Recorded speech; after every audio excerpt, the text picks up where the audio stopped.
Welcome to our November news video. There's heaps of news to share.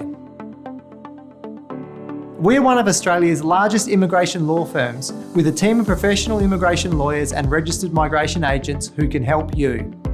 I'm Chris Johnston from Work Visa Lawyers. Happy Diwali to our friends that celebrate the Festival of Light. Our visa team can speak a range of languages. If you'd like us to help you, please hit subscribe and the bell to get notified of our latest videos. So let's start with the news. Skills Select results. The 6th of October gave us another massive round. There were 11,714 189 invitations. There were invitations for onshore applicants in this round, but still there was a higher level for the offshore applicants. There were also 818 family-sponsored 491 visa invitations. This is up from the last round, which was 466.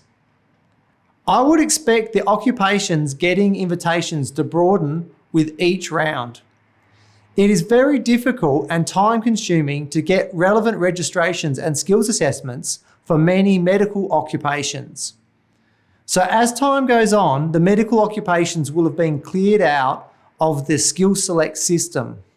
This will mean that there will be a natural process of the invitations having to broaden out into other occupations so that the invitation quotas can be met.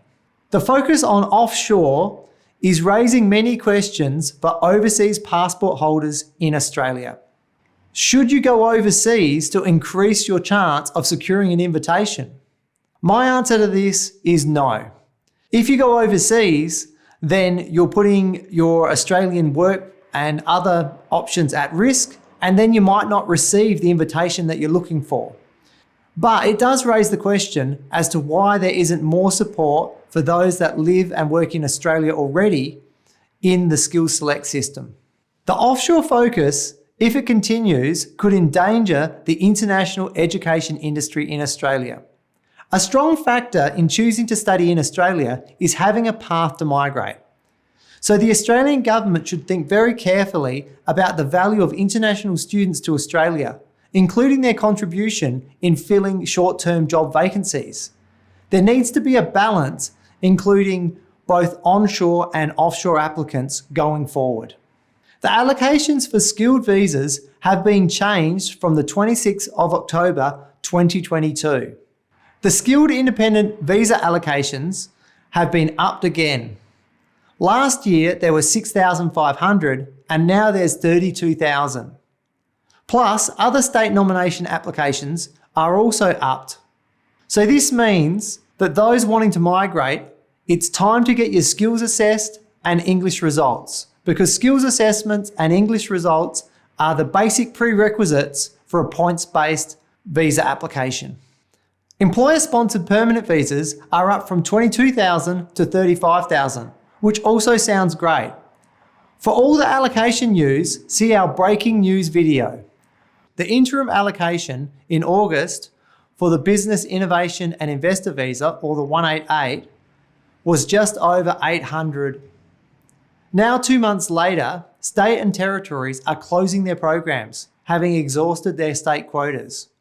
Recently, the new allocation levels of 5,000 business visas to the 30th of June 2023 have been announced. The future of business visas, and particularly the significant investor visa, is still in doubt. See our latest video on business visas for more details. The publication of the New South Wales Skilled Occupation List has provided some great insight for applicants. For example, for the 190, some occupations have low point scores, such as 65 for registered nurse and for a range of trade occupations such as roof tiler. But for other occupations, the scores required are impossibly high and send a clear message to look for greener pastures. For example, for the 190 for accountants, there is a requirement of 110 points. And for ICT and business and systems analysts, 100 points. Having these scores published is helpful and allows those wanting to apply to make educated decisions as to where they should be targeting their efforts. Parent visas. Welcome news with the publication of an updated allocation number from the 26th of October. The number of parent visas has gone from 4,500 to 8,500. This will lead to a lowering of the processing times for the parent visas. For example, the estimate for the contributory parent 143 had gone out to being over 10 years, with a backlog of over 50,000. So with this new higher number of allocations, the processing times will now be significantly lower. There has been an increase of 30% in the cap for working holiday visas. This will be welcome for all those planning a backpacking holiday with some work in Australia. A relaxation on the need for medicals has been announced for temporary visa applicants already in Australia. This will help reduce the wait times for medicals and save money for both applicants and the government. But there are some categories, such as those working in medical settings, that will still need to complete medicals. More sensible reforms like this are welcome. Global Talent Visa, there's more negative news. The allocations have been cut from 8,448 down to 5,000 for the year ending the 30th of June 2023. See our separate video to be posted soon to consider the implications and the future of the Global Talent Visa. I've recently returned from the Migration Institute of Australia, or MIA, National Conference, which was held in Hobart, Tasmania. Opened by the Honourable Minister Andrew Giles, Minister for Immigration, Citizenship and Multicultural Affairs, Minister Giles set the tone for the renewed immigration program, which is focused on nation building and multiculturalism. Paul Denman, Senior Director for the Immigration Program for the Department of Home Affairs, spoke about the practical considerations of clearing the visa backlog. Brendan Coates presented from the Grattan Institute, giving the perspective on the best ways to measure migration. This was, in the Grattan Institute's opinion, to focus on the income that can be generated and the tax that can be generated from migrants. The Grattan Institute seems to be having quite a strong influence on the Australian migration program, and this might be why we see such a large rise in skilled migration applications. Under the Grattan Institute's model, high-paid migrants are being favoured, and business visa holders, such as SIV visa holders, are being seen to be something that should be decreased. There was also a presentation from Enda and Andrew from MA Financial Group, which outlined the contributions made to the Australian economy by the significant investor visa.